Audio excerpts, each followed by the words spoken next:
Lawmakers early Thursday morning released the text of a $1.2 trillion government funding bill negotiated by the White House and leaders of both parties to avoid a partial government shutdown this weekend.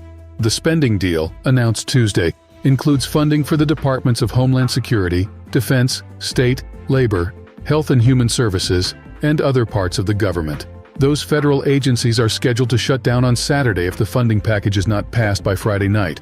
President Joe Biden has said he'll sign the bill, but it's unclear whether Congress has enough time to pass it before the deadline. It would take a Herculean effort for both chambers to pass the 1012-page bill before the end of the day on Friday, particularly in the Senate, where all 100 senators would have to agree to speed up consideration to do so. Funding for DHS, which oversees the politically explosive issue of immigration enforcement, was the most contentious part of the negotiation. It dragged out talks for several extra days after the rest of the appropriations bills had been settled. It is the last remaining funding package that Congress has to pass this fiscal year, which ends after September. That leaves lawmakers just over 6 months to begin anew for fiscal year 2025. Speaker Mike Johnson, RLA, praised the Homeland Security-related spending provisions and about $20 billion in proposed cuts to the Internal Revenue Service in a statement shortly after the release of the legislative text. The bipartisan agreement significantly cuts funding to NGOs that incentivize illegal immigration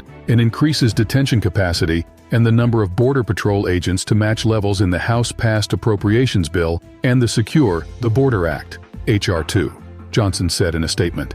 While these changes are welcome, only a significant reversal in policy by the president to enforce the law can ultimately secure our border. Overall, during the FY24 appropriations process, House Republicans have achieved significant conservative policy wins, rejected extreme Democrat proposals, and imposed substantial cuts to wasteful agencies and programs while strengthening border security and national defense, Johnson added. House Minority Leader Hakeem Jeffries, DNY, put a modicum of distance between his conference and the deal, saying in a statement Tuesday that the DHS component was a product of negotiations between the Biden administration and House Republicans, who control the chamber. Senate Appropriations Chair Patty Murray, DWASH, touted Democratic gains in the legislation.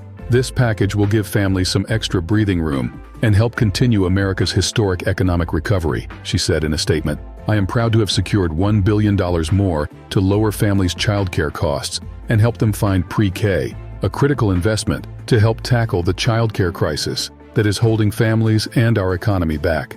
This bill protects our investments in Americans' health and in students at every stage of their education. After the House passes the bill, the Senate will require unanimous consent to vote quickly. Once the House sends us a funding package, I will put it on the floor of the Senate without delay, Senate Majority Leader Chuck Schumer, DNY, said on the floor. We haven't had a government shutdown since 2019. There's no good reason for us to have one this week. Schumer warned senators that preventing a shutdown will require them not to engage in unnecessary partisan dithering.